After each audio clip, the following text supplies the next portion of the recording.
మీ నాన్న వడ్డీ నీ బిడ్డ కడితే అంతే, నువ్వేమి పొడిచినట్టు పొడిచినట్టని. ఆఖరికి అప్పు చెయ్యని నాన్న వడ్డీ మనవడు తీరుస్తున్నట్టు అయింది ఇక్కడ. కరెక్ట్. ఇది ఒక ఎగ్జాంపుల్. అలా ఎప్పుడు ఒక తరంలో మార్పు, పై తరం నుంచి మనం ఏం మార్చుతున్నాం, పై తరంలో ఉన్న ఈ లోట్లు పొడ్చడానికి మనం ఏం మార్చుతున్నాం అని ఆలోచించకపోతే ఆ తర్వాత తరాన్ని కూడా ద్రోహం చేసినట్టు అని చెప్పడానికి వ్యవహారికమైన భాషలో అది చాలా చాలా వ్యవహారికమైన మాట. చాలా అంటే ఆత్రేయ గారు రాసినట్టు చేతిలో చెయ్యేసి చెప్పు బావా, అసలు ఆ ఎక్స్ప్రెషన్స్ ఆ రోజు కొత్త. కమ్మగా కన్న కథలు కలలుగా చెప్పాలి, మన కథ కలకాలం చెప్పినా కంచికెళ్ళకు ఉండాలి. కంచికెళ్ళింది కథ అంటారు చూడండి. అవునండి. మన జంటలకే కన్ను కుట్టు కావాలి, ఇకపై ఒంటరిగా ఉన్న వాళ్ళు జంటలు అయిపోవాలి. అసలు అది మనం అందరికీ మామూలు మాటలు. పోయిన వాళ్ళు అందరూ మంచోళ్ళు, ఉన్నోళ్ళు పోయిన వాళ్ళు అనేది ఒక గోడ మీద రాసే ఒక సూక్తి వాక్యంలాగా అయిపోయింది, ఉండిపోయిందండి. అదొక ఆ తరం అదృష్టం ఏంటంటే, మేము ఆ తరం కంటే మేము గొప్పవాళ్ళమని మేము అన్నాం, కానీ ఆ తరం అదృష్టం కేవి మహాదేవన్ గారు లాంటి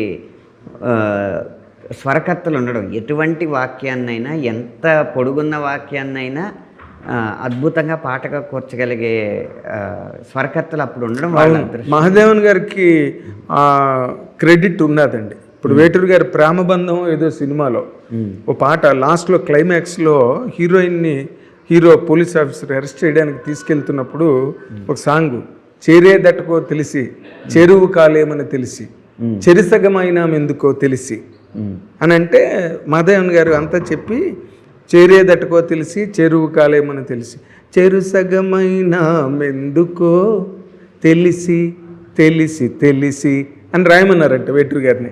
అవును. అంటే ఆ లెంత్ కొమ్మ కోసన్నాయిలో ఈ ఒక ఆర్టికల్ రాశారు వేటూరు గారు. అది ఇది రాశారు కదా. అవునండి, నాకు పర్సనల్గా చెప్పారు ఒకసారి. ఇదే ఇది తాళంలో లేదు కదా, ఎలాగిది అని అడిగారంట. అడిగి మళ్ళీ నవ్వి తెలిసి తెలిసి అంటే అయిపోయింది.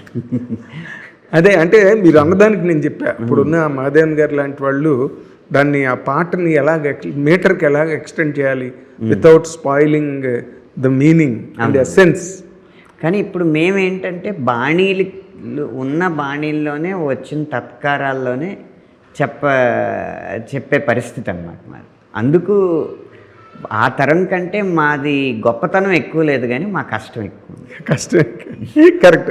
నేను ఒప్పుకుంటా. ఎందుకంటే ఇప్పుడున్న ఈ పరిస్థితుల్లో ఒక తత్కారానికి పాట రాయడం, ఆ సెన్స్ని క్యారీ చేయగలగడం ఆ మీటర్లో. అవునండి. ఆ మీటర్ ఆ లెంత్లోనే కదా చెప్పాలి. మీరేం చెప్పినా దాన్ని దాటిపోవడానికి వీల్లేదుగా.